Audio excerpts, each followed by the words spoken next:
It's Thursday, November 14th, 2024, and this is Daily Tips that may or may not help you. Ariel has got something for you. What is it?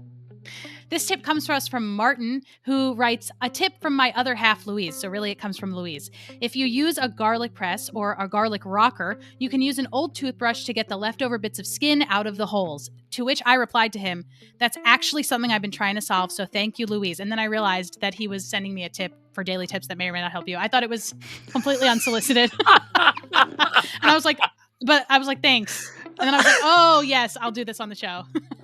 So anyway, This is such a good tip. I constantly have little bits of garlic under my fingernail, and I hate it.